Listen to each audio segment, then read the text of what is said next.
the BlackRock ETF is horrible for Bitcoin. They're going to try and suppress the price. They're going to do all this stuff. If Bitcoin can't handle an ETF, then we never had a chance at all creating a independent, financial asset and monetary network. Like, it just was never going to happen. It's like the bare minimum. BlackRock is the largest fund manager in the world. They're not submitting an ETF unless they have essentially backdoor approval. Like they know they're going to get approved. Bing bong. I am back with another edition of the State of Bitcoin podcast, where I've got the man, the myth, the legend, Matt Odell here with me. So first, we've had a bit of a couple crazy days, right? I mean, we had the hysteria of a 12% day that we haven't seen in too much time. BlackRock ETF seems to be inevitable at this point. So I'll start it off there with you. We'll come out the gate. Matt, how you doing? And what do you take of all this hubbub of the BlackRock ETF? Should we be bullish, bearish, worried about the big scary BlackRock coming in, or what? There's no better drug than waking up in the morning to your net worth being up like 5, 6, 7, 10%. It's like it's the funniest drug too, because there's so many of us that are essentially, you're like taking it at the same time, right? It's like it's easy to forget about it in the bear market. It just, that always feels good. BlackRock, I've been very consistent from the very beginning. It's going to happen. The question is when, not if. BlackRock is the largest fund manager in the world. They're not submitting an ETF unless they have essentially backdoor approval. Like they know they're going to get approved. So I think it's going to happen. The question is, when does it happen? When it does happen, I think people will start to really appreciate the scarcity of Bitcoin. I mean, Bitcoin is there's no asset that is as scarce as Bitcoin, and humans have a hard time really comprehending it. I mean, I definitely did not fully comprehend. Your mind just can't even adjust to that level of scarcity early on. It just comes over time, and you start to realize as just Bitcoin blows away all your expectations. So I think at least in the short term, BlackRock ETF is incredibly bullish. It brings billions of dollars that are on the sidelines into Bitcoin exposure. You're not actually owning Bitcoin, you're owning a Bitcoin IOU. But regardless, if BlackRock isn't playing games, there should be underlying Bitcoin that they're purchasing behind the scenes. They might play games at some point. If they do, they'll get blown out, just like BlockFi and FTX and Barry Silbert and Gemini and all these other guys who tried to play games with paper Bitcoin. They'll get blown out eventually, and then Bitcoin marches on. But yeah, I don't think people really appreciate. I don't know if we've never really had a mainstream ETF launch where the general public can front run the ETF. Maybe you could say, GLD, BlackRock's gold ETF. There's some similarities there, but it's very difficult to stack gold. It's very easy to stack Bitcoin. And in many places of the world, it's just not feasible for you to stack any kind of, amount of exposure to gold. So it's a physical issue, right? It's you have to get the gold, and you have to store it securely and transport and whatnot, and it makes it very difficult. So we're in a very unique position right now. Until the BlackRock ETF happens, pretty much anyone in the world has the ability to front run the largest fund manager in the world, and all of the institutional money and family offices, all the people that are waiting on the sidelines that just want to call up their broker at UBS or log into their Charles Schwab account or whatever and buy Bitcoin, or buy Bitcoin exposure. Once again, not Bitcoin. So yeah, I think incredibly bullish. It's incredibly bullish, but people should learn how to hold Bitcoin themselves and learn how to hold it securely. Otherwise, they will get rugged eventually. And hopefully, the story of the BlackRock ETF isn't a story in 10 years of them playing ridiculous paper Bitcoin games and all that retail money getting just absolutely rugged, and realizing why people self-custody Bitcoin. Yeah, and I mean, I agree with you there. It is really bullish in the short term for the price, but the question I have is, with FTX and BlockFi and Celsius and all those guys who are kind of playing with those paper Bitcoin games, is it, I mean, obviously it's not a great bet and to give BlackRock money to buy Bitcoin, but is it maybe a safer bet because BlackRock is more SEC regulated in a sense? Or is there still, a pretty good chance that, because the SEC is seemingly unable to, I guess, back check or have the capabilities of checking that BlackRock is actually purchasing the Bitcoin, that, it would make it still a hairy game to potentially play? I would caution people from uh, finding security in regulations and regulators. I will remind people that this last cycle, Gemini advertised themselves as the regulated cryptocurrency exchange, the most regulated in the world. One of the few that can operate in New York. A lot of these Bitcoin websites and services will say like citizens, users from North Korea, Iran, and New York aren't allowed to use our service. Gemini had all the boxes checked. DCG, Gemini's partner in their Gemini Earn product, um, incredibly regulated business. GBTC trades publicly, which is one of the products of DCG, and they lost over $1 billion worth of customer funds. And I think the real issue is there's a fiat mindset, right? Every single bank in America operates under this idea that you're not full reserve, that you play games with customer funds. This is a suit mindset that is going to take years to undo. We heard last cycle over and over again, yield, yield, yield. Let's lend it out to degens. Let's put our money to work. And I think it's going to still take some time for people to wrap their heads around it. I don't think, financial, like as a financial asset, Bitcoin is a paradigm shift, right? So it's this idea that first of all, transactions can't be reversed. You can't debase the supply. There's no bailouts. There's no printing money to hide all this shit. And I think it will take some time. So I would say that,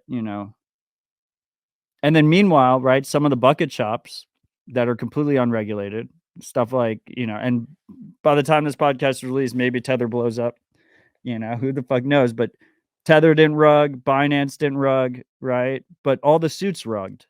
Like BlockFi was valued at $4 billion. They fucking rugged. FTX was the fucking darling. They had Tom Brady during the Super Bowl. Gemini, once again, Gemini, Barry. It was a lot of suits rugged this cycle. And some of them I think were maybe unintentional. Some of them were, they knew exactly what they were doing. But it comes from this fiat mindset where like we just have this Ponzi banking system, and everyone's a Ponzi, and it's part of the way we do business. And worst comes to worst, if you fuck it up, you're too big to fail, and we'll bail it out. The government will bail it out. Taxpayers will bail it out.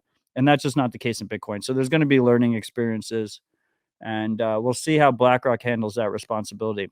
But I will say that Bitcoin is unique. Once again, to compare it to gold, Bitcoin is unique in the fact that it's very easy to purchase it and take self custody. And what does that do? What that does is, if you have these if you have these dedicated dedicated stackers, you have these people that just they want to store their wealth in Bitcoin. I'm one of them, right? They want to store their wealth in Bitcoin. They don't want their wealth to erode over time. They want to be able to pass it down to future generations. We're out there stacking sats and taking it into self custody. And what that does is it creates this upwards price pressure. And it doesn't matter how much paper games you play and you try and suppress the price, you try and do all this stuff. Eventually, if you play those games, you're short Bitcoin, you will get blown out. And it might be painful for people. We might have short-term price corrections where you go from, theoretically 69,000 all the way back down to 15,000. But in the long term, those people will get blown out if they play those games. And that's the solace I find, right? Like the people that are like, the BlackRock ETF is horrible for Bitcoin. They're going to try and suppress the price. They're going to do all this stuff. All of this shit was inevitable. Like if Bitcoin can't handle an ETF, then we never had a fucking chance at all creating a independent, financial asset and monetary network. Like it just was never going to fucking happen. It's like the bare minimum. And it operates under that key premise. Like the key premise is, first of all, it's incredibly easy to self custody. It's incredibly easy to run your own node and verify what is actually going on behind the scenes. And then yeah, and just this idea that if you own more Bitcoin, it doesn't give you more control over the network. BlackRock can accumulate as much Bitcoin as they want. They can't force changes as a result of that Bitcoin accumulation.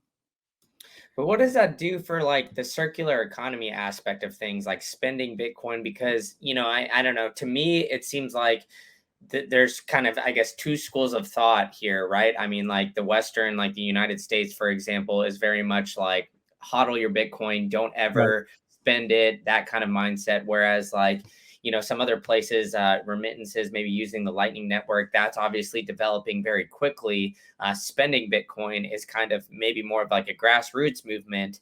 And so, like, doesn't the BlackRock ETF, in a sense, almost kind of halt that? Because you have basically one of the bigger players in the financial industry, maybe even the biggest, essentially getting a bunch of dollars to fund to purchase Bitcoin and essentially hold it themselves.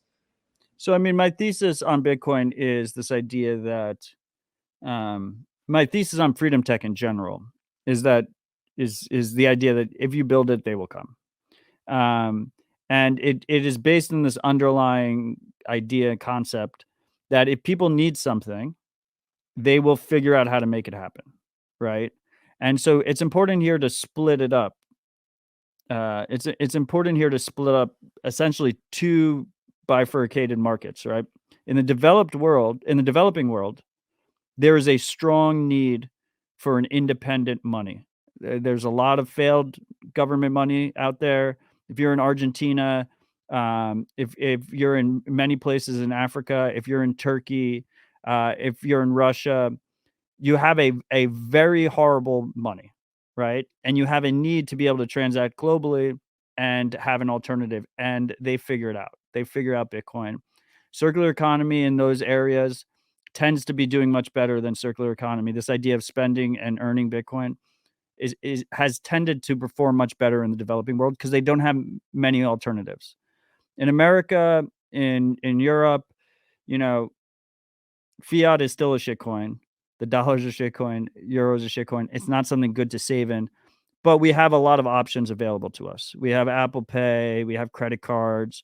We have the ability to buy, S&P 500 index funds to try and preserve our wealth or real estate or whatever different mechanisms you want to do to try and preserve your wealth.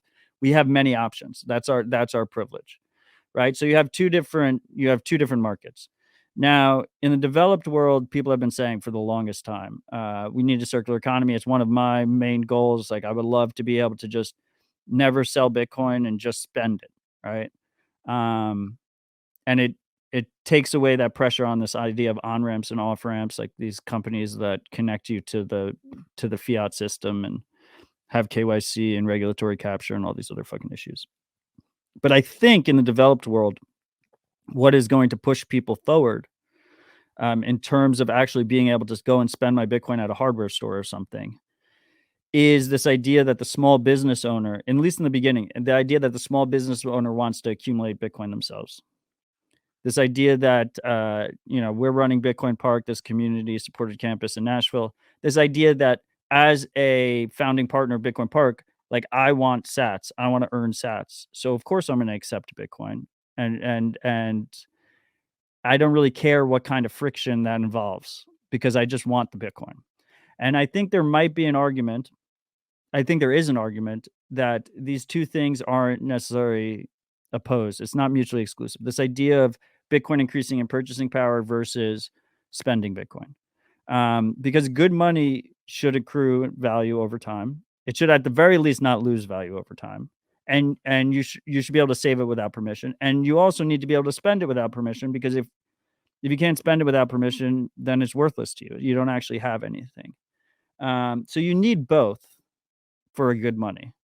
And I think if the ETF increases the purchasing power of Bitcoin, it means that there's more people that are willing to accept it and hold it and then spend it in the future and deal with that friction because their purchasing power is increasing, right? A lot of us have gotten first based on this idea of Bitcoin purchasing power increasing, of the idea of getting wealthy, right?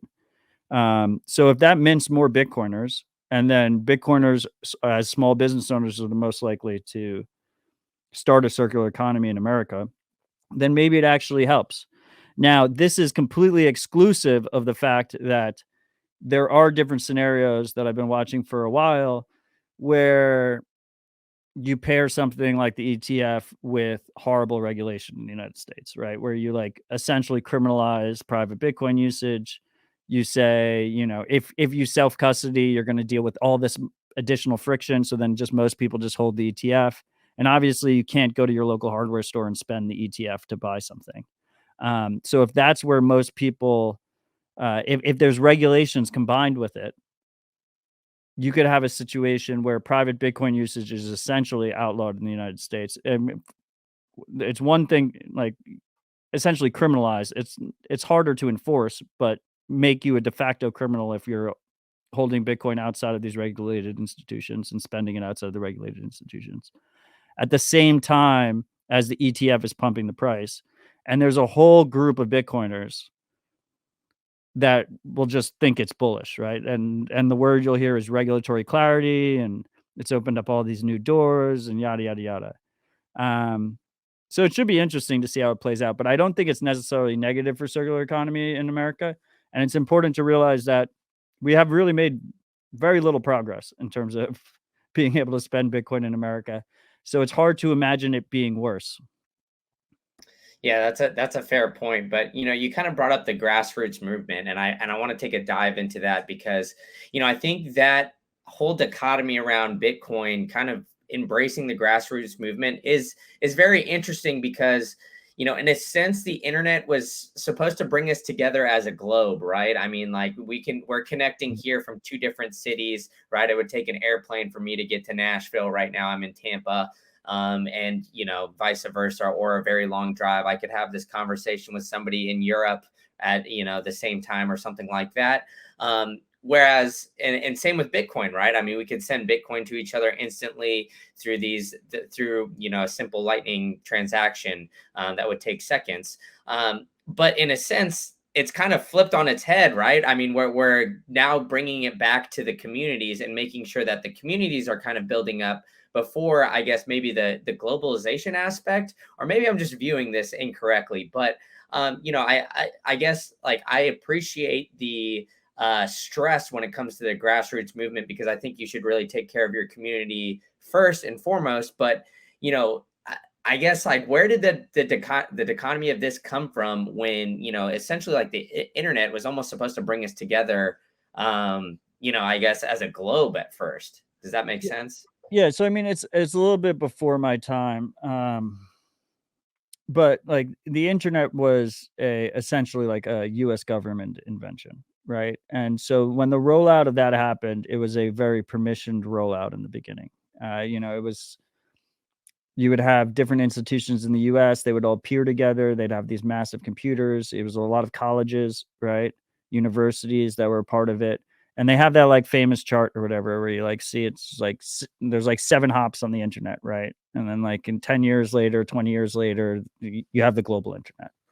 Um, Bitcoin's a little bit different than that, right? Because Bitcoin is this idea of this freedom tech project, this completely free and open source project that just gets released to the world anonymously.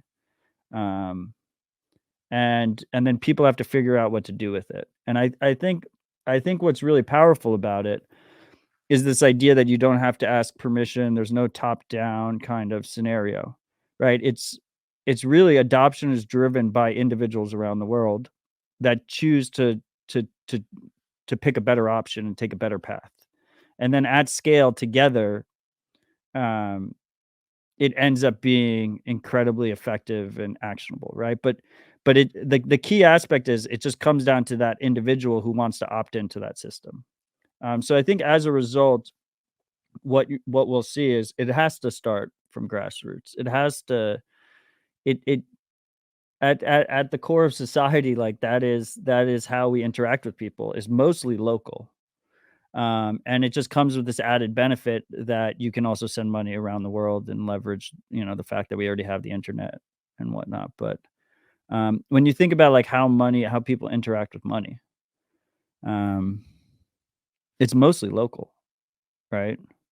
Quick commercial break to bring you some of the dopest Bitcoin merch in the game. That's Hodler's Official. That's HODLERS official.com. You can go and get yourself a black jersey like I got on right here, or a white one where you can get the Genesis pack with the 09 on the block, repping Satoshi, repping the #1 guy in Bitcoin. And you can get yourself the best merch by going to hodlersofficial.com and using promo code GREENCANDLE for 10% off your entire order. That's 2 handfuls of percentages, ladies and gentlemen. 10% off. You can use the rest of that to purchase more Bitcoin or do whatever you want with it, but I'm saving you some Skrilla Manila. So go ahead and get yourself one. I prefer the black, but if you like the white, I don't mind that either. All right, now back to the show. Yeah, I mean, that is true, right? I mean, going to your grocery store, going to a local restaurant, even though with the, I guess, the added online shopping aspects of things, if Yeah. somebody can get down the street or walk across the street for something, they're going to do that. Nobody's going to go order a hot coffee off the internet or something like that, right? But it I is would kind of say, interesting. like Go what, ahead. like 95% of my transactions, not just Bitcoin, all financial transactions, sending money to someone else, was it like maybe like 99% are Americans, and then like 95% are Tennesseans, and then 90% are Nashvillians, right? Like that's like actual my payment breakdown. And maybe you're right. Maybe for a lot of people, 30% of it will be Amazon, right? Like that's the outlier.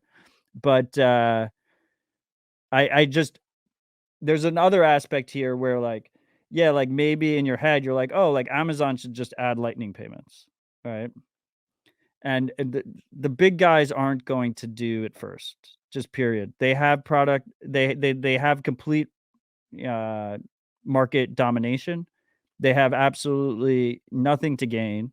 They have very little to gain. They have everything to lose. And what you see is this type of technology is like almost, it's like challengers adopt it first. Even someone like Cash App, right? Cash App's $80 billion. I don't know what their market cap is, massive, publicly traded company. But Venmo was first. Venmo was above them, and Cash App needed something to challenge Venmo, to try and take market share away from Venmo. So Cash App added Bitcoin, right?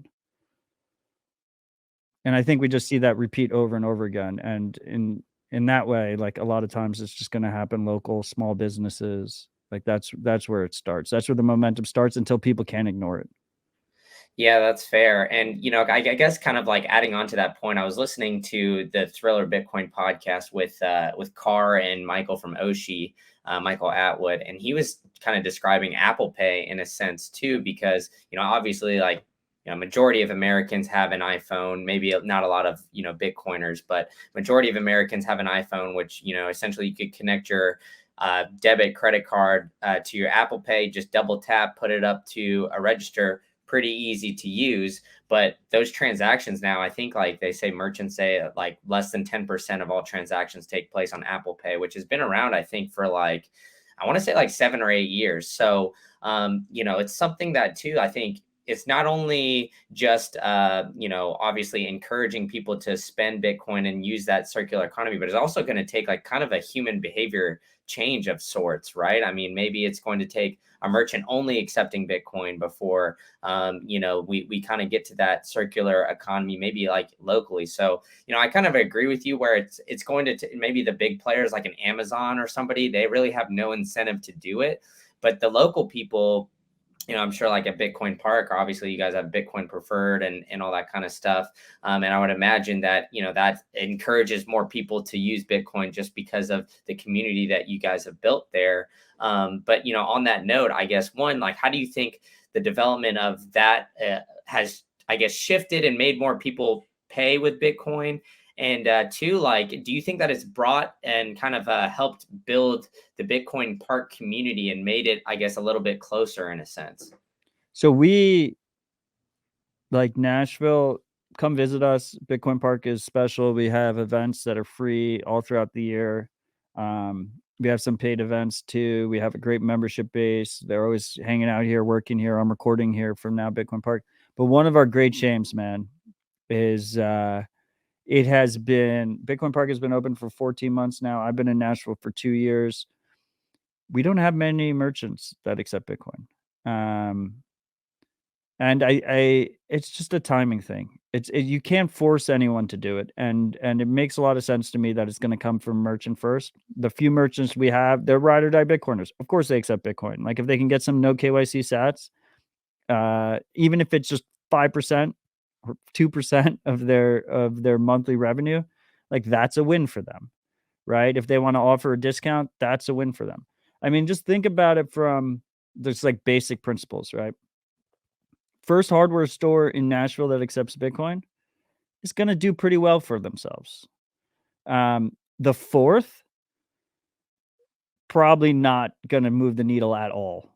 And that's kind of where we are right now. And it's just, you got to kind of just, and on the spending side, right? What we really see in most of the world, this one crosses both developing world and developed world, is that one of the first things is the spender for the most part needs to have a majority of Bitcoin in terms of their savings. Once you have a majority of Bitcoin in your savings, you have no choice. You're either selling it or spending it. You have no choice but to use it, right? It's one of the privileged things that Americans and Europeans say when they're like, why would I spend Bitcoin when I can spend my fiat? Well, you know, if first of all, if that's the case, you're short Bitcoin because you have all this fiat lying around that you're spending on Amazon. Um, but but but that's like once you're 95% in Bitcoin, 98% of Bitcoin, you're gonna figure it out. And what that means is a lot of times is all these hacks, like gift cards and cash trades and all this different stuff, which kind of alleviates the pressure from the spending side. The people that really need it on the spending side, just they figure out how to do it through like crazy means. But on the receiving side, on the merchant side, I think that's probably where we start to see a jump start in the developed world. Just merchant Bitcoiners wanting to receive Bitcoin, they run a grocery store, they run a hardware store, a plumber, and they want to receive Bitcoin. They offer a discount. Maybe they'll offer like 5% discount because they want those no KYC Sats. And that's probably where we start to see it happen. And I don't see how BlackRock really impacts that. Like that doesn't really change it much. The energy in this podcast is brought to you by Sovereign, the .1 energy drink in the game. You can use promo code Green Candle at sovereignenergy.com. That's SVRN.com. And you can get 10% off your entire order whenever you put in promo code Green Candle. And on the side, they've got a pull tab. You can pull off this tab for every single one. Scan it. They got a QR code in each can, and you get sats back too. So, woo! Now go get yourself some. Sovereignenergy.com, promo code Green Candle. All right, back to the show. Yeah, I agree. And I think more businesses, as more people become Bitcoiners, more business owners will become Bitcoiners as well. And I think, the small business incentives are just, obviously they're there, right? I mean, cutting out the 3% to 7 or 8% fee on a credit card transaction, to say the very least, would be enticing for sure. But you've kind of alluded to the free open source software movement of things, right? And you've been very vocal about Nostr and kind of the development of that, and very anti-blue check on Twitter. So I kind of want to ask, why the anti-blue check first, and then I kind of want to dive into Nostr a little bit afterwards. First of all, I've been very consistent on my anti-blue check philosophy. I actually was looking back to Twitter in 2021. I was like looking back through my Twitter history, And like I was shitting on blue checks left and right back then. So just this is a pre-Elon phenomenon, for what it's worth. My issue post Elon, and my issue with my issue with blue checks in general was that they thought they were better than us because they did KYC, right? Like the way you used to get a blue check was, first of all, Twitter would grace you, right? Pre-Elon, Twitter would grace you with significance. You were a journalist or a rich person or some shit. And then they would be like, take a picture of your ID and email it to us. Like I got offered a blue check. I was like, I'm not KYCing for Twitter. But now Elon allows anyone to buy it. And it still involves KYC, tying your personal identifiable information. But the real dark fucking pattern, the real fucked up part is that you get better engagement. It encourages people to give up their ID for more likes, more retweets, more reach. It's literally there when you go to sign up. It's like, we will boost you. And what that means is it's essentially shadow banning people that don't want to tie their legal identity to Twitter. So I think that's incredibly dangerous. He also added this monetary incentive, right? Where once you do that, you also get a cut of the ad revenue. And it's really dark. I think people just, I've always been concerned about social media, and these big tech companies. And we just haven't realized like the repercussions. We haven't seen the repercussions yet. And it's bad. Like people are addicted to it. The incentives are all fucked up. And it's incredibly bad for people. And I think specifically, like if you care about freedom, there's like this whole breed of freedom influencers on Twitter. They're fucking hypocrites. They're complete hypocrites. Like there's everyone wants to rail against CBDCs. They want to rail against all this other shit. Will we see CBDCs, central bank digital currencies? Maybe. What is more likely in America is that we see, corporate versions of payment tech that are digital, which we've already started to see with the Venmos of the world and the PayPals of the world that are surveilled, controlled, all this other shit. And maybe CBDs happen and all those wallets will integrate it, right? So I could see Twitter becoming, I'm not even speculating. Like Elon has said it himself. He wants it to be WeChat of the West. He wants it to have payments, and he wants your whole life to be dependent on it. He wants your social credit score. What are you tweeting? How much engagement are you getting? Should you get the home loan? It gets dark really fucking quick. And I think at some point people need to practice civil disobedience and choose when enough is enough. And a man has to have his code. So I don't use Twitter anymore. I wanted to go out on my terms. I didn't want him to just shadow ban me into insignificance or ban my account or whatever. I just wanted to walk away from what he's doing. And I think people will just, that goes with my bull case for Bitcoin. It's just like people will realize the need eventually and they'll seek out better alternatives. And people will realize the need for communication protocols that are open, like Nostr, rather than completely closed platforms that are censored and manipulated. And unfortunately, it's going to be very painful process. The process is going to be very painful. But yeah, I think, yeah, I don't know, dude. I'm like an accidental influencer. I hate the fucking term influencer because I personally, I personally don't want people to be influenced by me. I want them to make their own decisions and practice personal responsibility. But the incentives are the opposite. The incentives are be completely dependent on me so I can monetize you to your fullest. And Elon's Twitter has taken that to 11, right? Like they've gone full stack ahead. You get paid for engagement. You get paid for all this shit. You don't get paid for telling the truth. You don't get paid for being an honest actor. It's the opposite. It's like there was already some bad incentives there, and he was like, that's a feature, not a bug, and he like made it even fucking worse.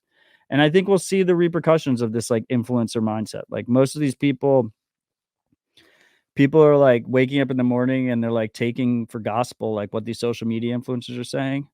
It's like self-help social media influencers that are addicted to social media. And like you just shouldn't be taking advice from them. And I think at scale, like it really hurts society. So we'll see how it works out. Uh, I think it's going to be a fucking mess.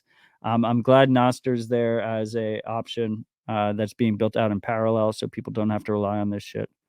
But yeah, just to wrap it all up, like I think at its core, most humans are hypocrites. I'm a hypocrite all the time. But I think what differentiates people is people who actually don't want to be a hypocrite and try and reduce their hypocrisy as much as possible and try and practice what they preach and not be, you know, not be a bullshitter, right? And there's a whole set of people, like society really just rewards you for being full of shit right now, and like that's how our incentives are set up. Yeah. No, I mean, I definitely, I hear you out on all that, and that whole like thesis is, obviously pretty doom and gloom when it comes to social media. But I mean, it's we've seen it whether you believe the rumors of the election and that kind of like meddling and all that kind of stuff. I mean, you could easily see how that can be done in such like a centralized entity, and where the way people get so dependent on social media. But in a sense, like I guess I see the capabilities of Nostr and I see kind of like the development on it, but maybe I might be missing something. Like is Nostr's like full capability, maybe like a Twitter type of replacement, or what do you foresee as like the open availability of Nostr? And maybe we haven't even gotten to where it can all be just yet, but yeah, where do you kind of see this technology kind of going? I think it's hard to comprehend like the potential of Nostr. Like Nostr is so much more than a Twitter competitor. It can be used as a Twitter competitor. It can be used as an Instagram competitor. It can be used as a Reddit competitor. It can be used as a competitor to all of these centralized platforms. But at its core, it's this open, interoperable, permissionless communication protocol. And it can be used for all sorts of different communication. And it's quite simple and it's quite robust, which is really good to see. That's what you want to see. When you make shit complex, there's all these edge cases, huge attack surface, hard to integrate. But like we're already starting to see some of these interesting applications for it. The guys at Mutiny Wallet, for instance. If you just put in a Nostr public key, you have almost a Venmo-like experience. You see all your contacts, you see who you can pay, without relying on a centralized platform. They didn't have to go and sign a deal with Elon and get access to the API and put a login with Twitter button and sign a bunch of legal docs and an NDA or whatnot. They just integrated Nostr, an open communication protocol.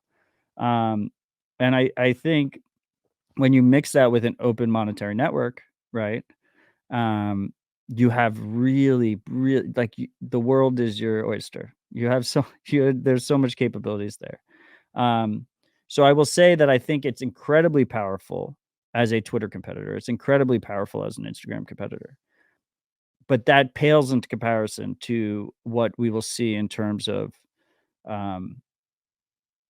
other use cases that rely on communication. Almost everything we use on our phones relies on some level of communication, right? And that can use a lot of it can use Nostr, particularly like social graphs, stuff like that. Like you can release, and here's the thing too, the blue checks on Twitter who are like, I am not bullish on Nostr as a Twitter competitor, but I'm bullish on Nostr as something that you integrate into Bitcoin wallets and all these different apps and stuff. It's the same, and that's the same fallacy that people make with I'm bullish on Bitcoin as savings, but not as a spending technology. Like you need both. And like the reason it's powerful for non-social media uses is because the social graph is built out in the social media use cases. Like when you go into Mutiny and you put in an npub and you get that social graph, you get everyone you follow, everything, whatnot. Like the reason that exists is because you were using it as a Twitter competitor. So you have the social graph, and just think about that capability. Think about the idea that a developer anywhere in the world, some poor developer in the Philippines, can release an app that is Nostr capable. All of a sudden, instead of needing to go from 0 in terms of users, they have millions of pub keys that are, millions of users that are already have social graphs and stuff. They can just sign in with their Nostr key. They put in their Nostr private key or Nostr public key, depending on the use case. And then all of a sudden, they have access to this full network graph. So they can build whatever they want. They don't have to do the user adoption thing where they're trying to get from 0 to 100. And then they can monetize with freedom money. And they can actually make money from people around the world without signing deals with Visa and fucking Swift and all this fiat payment crap. Like all of a sudden you cut out the Twitter API, you cut out the bank API, and you're literally able to build whatever fucking app you want. And you have communications and money, and you can monetize it on top of that. Like that's fucking crazy. Like I feel like people are really sleeping on that. Yeah, but I also at the same time will defend it as a Twitter competitor. Like I think the simple fact that if you rely on one of these centralized social media platforms, you can just get rugged at will. People will learn. They'll touch the stove, they'll get rugged, and they'll be like, I want to use unruggable technology. Right? Like I don't want to spend 5 years building up an audience and just having it ripped out from underneath me because the YouTube censorship department decides that I said wrong think. Like that's insane. And I think, I don't and this is where I argue with a lot of Nostr diehards. Is like I don't think I need to post on Twitter or TikTok about it. Like, the normies will figure it out. They will get rugged. The people they listen to will get rugged. And they will figure out Bitcoin and Nostr. Like that is a very paternalistic idea that we need to like guide them in everything. Like people figure shit out when they need to. And that's why I'm bullish on Bitcoin. Like if we needed to go on TikTok and release videos, like catchy videos with open mouths and shit to get people to use Bitcoin, we're fucked. Like that, I would not be bullish. Same with Nostr. Yeah, that's fair to say, but I mean, I'll play devil's advocate with you on the Twitter replacement. Is that, don't you think that, the reason why people, essentially spend hours on Twitter or on social media in general just because of the algorithm and they're addicted to it? So like I guess where in a sense, I mean, like you could essentially build up an audience in Nostr. Like you've done it, Marty's done it, Preston Pitch has done it. A lot of people have done it, right? And it seems like it's kind of transferred from one social media over to Nostr because that's where you guys live. And yeah, like you said, people figured it out. If they want to understand where your head's at or whatever, they'll find you on Nostr. But, I guess from somebody kind of, I guess, starting from like the ground up or so to speak, or some like, a smaller person, it seems like it's a little bit more difficult to build up the audience on, maybe on a Nostr, or, people just aren't on it as much because, the algorithm, and they're just simply just not as addicted. Obviously, the non-addicted part is the positive, but I guess like, I don't know, like seeing the Twitter replacement thing for me, I guess it would make a more productive society, but it just like, that's where I guess maybe I'm missing something there. Yeah, I so don't know. there's two things. First off, Nostr is still incredibly young. Like it's brand new. Like adoption is going to take some time. There's significantly less people using it. Primal, if you go to primal.net/explore, they say there's 33 million created accounts, but less than 500K like active real humans, whatever. So like if you think about it on a scale wise, like I don't know how many users Facebook, Instagram, Twitter have, but it's hundreds of millions, if not billions, right? Like they have lots of users. So that's going to take a little bit of time. On the algorithm side, Nostr isn't anti-algorithm necessarily. It's this idea that you can choose your algorithm. So there will be algorithms, and since it's so early, we don't see that many, but those algorithms will compete on a marketplace. And if you don't like your algorithm one day, you wake up in the morning and you're like, Pablo's maintaining my algorithm and I don't like it, you can switch to someone else's algorithm, or you could choose no algorithm and just do the chronological feed. And it's important to realize that that algorithm, by the way, is like one of the key attack surfaces in terms of regulatory capture with the centralized social media companies. Is the fact that Twitter chooses what you see means that regulators want to push them to show you what they want you to see, right? That they become party to this process. In the early days of Twitter, there was no algorithm. It was just like straight up chronological feed. But with Nostr, you will have the choice. You can choose no algorithm. You can choose any algorithm you want. You can mix and match them. You can have you can use multiple different apps. They all interact with the same followers and stuff. So I think you start to see that. And then yeah, those are my two answers, but I will just add a third answer, which is I just I think people are underestimating the ability to shitpost without limits. And it's a very easy for techie people and developers and nerds and engineers to be like, we need to engineer the perfect solution. But Twitter's not perfect. Facebook's not perfect. TikTok's not perfect. They were good enough and people started to use them. And what do you see? What do you see on you see a horrible user experience on Twitter, but people use it because they have no better option, right? You see people, I mean, the big one for me is always American Huddle, right? It was like American Huddle 1 got banned. He created American Huddle 2, then he created American Huddle 3. He is like up to like American Huddle 9 or 10 or something, right? Like his account keeps getting banned, so he just creates a new one. At some point, I think Nostr will be built out to the point, and we're getting close, where it's extremely user friendly, and you don't need permission to use it. So you can post whatever the fuck you want to post. And like some people will post illegal things or whatever, and the local police will arrest them. This idea that like you have to censor it at the point of speech is like a thought crime kind of scenario, right? It's like, oh, we got to stop them from ever even committing the crime, is insane. We've never done that ever in humanity until the digital era. Like we've never been in this situation before. So I think people will just naturally come around to it. And I think it's fine if you believe that's far off.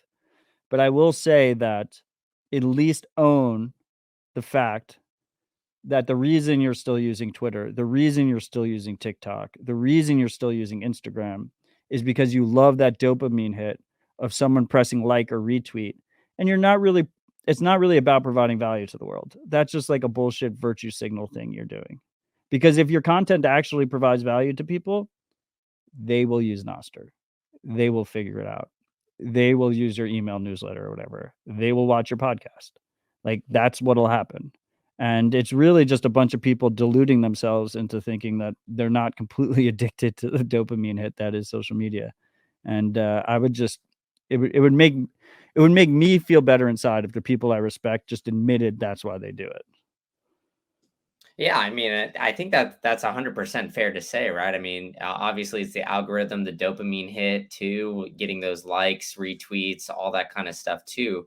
And I think in a sense, Nostr, yeah, I mean, I could see how you can get the dopamine hits from a similar experience on Nostr, too, with like the Zaps feature and everything like that, I mean, right? I there's mean, likes and reposts and whatnot too. yeah, that those as well. But I guess how big of a, I guess, red flag, or maybe it was like a good flag, or I guess of whatever, a signal, so to speak, of Apple trying to ban Damus to try to get away from the Zaps, and just obviously the growing use of Nostr on that, because obviously Twitter, tried to implement tips at some point in time, and it seemed like Apple didn't really have an issue with that.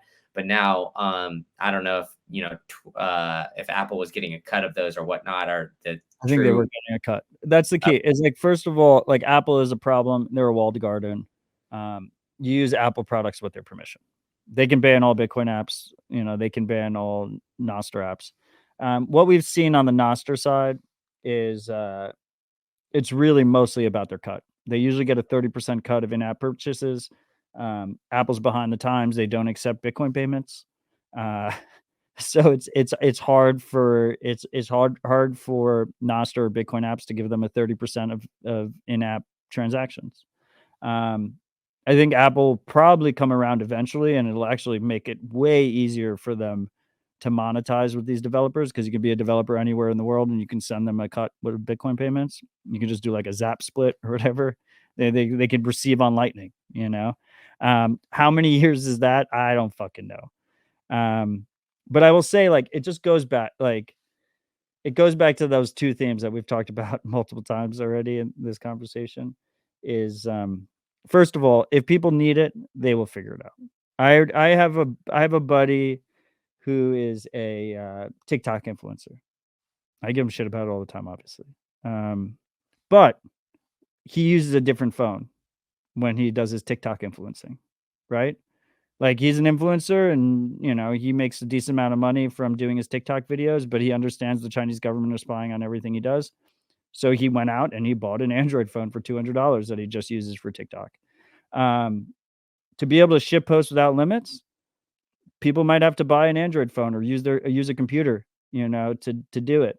And that'll just be the middle phase, you know, or the early phase to middle phase before Apple has no choice but to support it, because people are like literally going out and buying Samsung phones instead of using Apple because they don't support the largest social network in the world. So like that'll just be the case. And then the second theme that we keep talking about is this idea of challengers. You know, it's not going to be Joe Rogan. Joe Rogan's going to sign a $200 million Spotify exclusive deal. It's going to be the guys that are 6 levels below Joe Rogan, you know, 6 levels even below someone like Tim Pool or something like that. They're the ones who are going to move to Nostr first, because they have nothing to lose and everything to gain. And they'll set, you know, that's how the adoption starts in the beginning. It'll be the challengers. When Tucker Carlson, you know, he left Fox and now he's on Twitter only. Like, he's never getting censored. Like, if he had an issue, he just calls up Elon and be like, yo, dude, why the fuck is my account banned? And he'll be back on, right? But the people 7 rungs below him might. And I think that's where you start to see it. You start to see it on the audience side. And I think the Bitcoin influencers are going to start to see it this cycle. Bull market's going to get lit. And every single one of these Bitcoin influencers, they ride or die based on, you know, thousands, tens of thousands, hundreds of thousands of plebs that retweet and like their shit. And if they're on Nostr, they're not going to get the engagement that they're used to, right? The beast is going to get starved. So I think you see it from the challengers. You don't see it from the large accounts. Yeah, you're not going to see it from there's going to be anomalies, right? Like Snowden uses Nostr. Dorsey, like, obviously has a lot of pent up shit with Twitter, and he uses Nostr heavily. But you'll mostly see it on the smaller accounts, and that's where it'll happen until everyone can ignore it. And also, a lot of these people use multiple, right? So that'll probably be the middle ground. Another thing I've been watching is there's like this critical mass number. I don't know what it is. I don't think it's an objective number, but this critical mass number that if you a critical mass of Nostr adoption, where if I post something on Nostr, I have a reasonable expectation that if it's interesting, people will cross post it across all the shitty social media sites, and vice versa. If something is interesting that is posted on a centralized social media platform, someone will post it in Nostr so they can get the Nostr engagement and the zaps and all that shit. And you already see that in the centralized landscape. Like, I've never used TikTok in my life. Like, how many times does a blue check, you know, tweet out some screen cap of a TikTok video that is going viral on TikTok because they want the engagement on Twitter, right? And so we don't necessarily need 100% of people to use Nostr, right? There's that critical mass number where you hit a high enough critical mass and you don't have to go into any other app to, you know, figure out what the fuck is going on in whatever the latest war is, or, you know, why T-bills are going down or some shit. Because someone will have cross-posted to Nostr, and if you post something interesting to Nostr, they will send it out to all the normies on all the other social media so that they can get the engagement. Yeah, that's true. I think I've seen like a few of your like just Nostr posts just floating around screen grabs on Twitter as well. So, I mean, I could definitely foresee that, kind of being there in a sense. And, I know like, yeah, I mean, you see similar memes everywhere as well. So, I mean, I think that's just kind of like par for the course, exactly like you're saying. But, How many um, TikTok videos do you see on Twitter? yeah, all the time. It's And they have big the little now. Like they're third. all over the place. Yeah. And I don't think that's going to slow down. I think that's just going to accelerate, right? I mean, I think it's just that, like a couple people are there. Yeah. I mean, as you said, the incentives are there to try to, go viral on Twitter in a sense. So, I mean, like it's just going to continue to happen. Dude, Right? I when mean, I was using Twitter, people would take my high engagement posts. Like they would go back in I caught people all the time fucking doing this. They would go into my history, my Twitter history. They would sort by likes and they would take a post that fucking banged and they would just reword it slightly and they'd post it on the same exact fucking platform because the incentives are so strong that if it's good information, if it's something that people want, people will repost it. And that's in like within the same platform. That's not even cross platform. So we'll just see more of that, I think. Yeah, I mean, 100%. I agree with you. So, but before I let you go, I want to ask one last question. I mean, obviously, you got a lot of exposure to Bitcoiners, a lot of people in general there at Bitcoin Park. Is there any like specific project, maybe it's Nostr related or Bitcoin related, that gets you really bullish? Obviously, you got 1031 too, so maybe you're limited on some of the things you could say. But if you could dive into any project that you got that somebody's building and that has you really bullish going forward, yeah, feel free to take a dive in. Maybe it's not even a specific project. Maybe it's just, something in general too. Yeah, I mean, Brandon mentioned 1031, which is the Bitcoin only venture fund that I helped launch. You can find more information about that at 1031.vc. But you did mention that, like, maybe that, uh, prevents me from speaking freely. And I can proudly say that it hasn't prevented me from speaking freely at all. Um, I don't know. I'm excited about a lot of different things. I'm real like the Nostr ecosystem, like Primal, I'm super fucking excited about.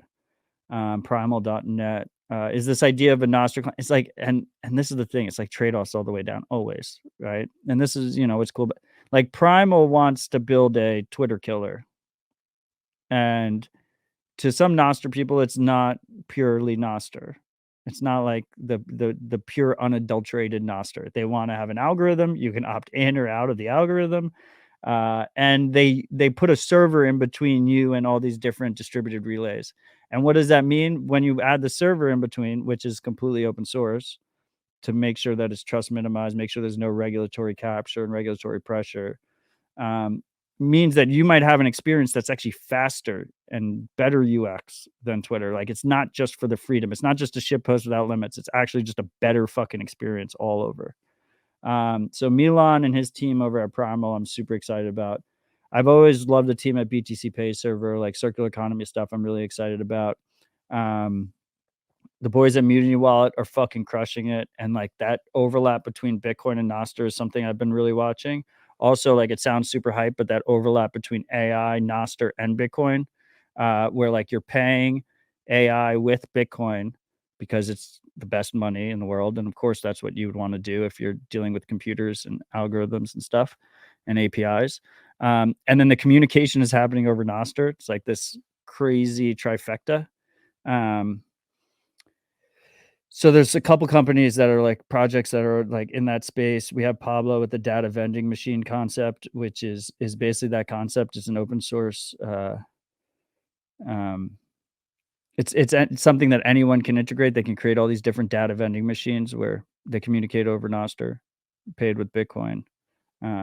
Pretty crazy. I just had Evan from Zeus on Citadel Dispatch, one of my shows. He figured out how to do self-custody lightning addresses on mobile. It's a big deal. There's so much stuff.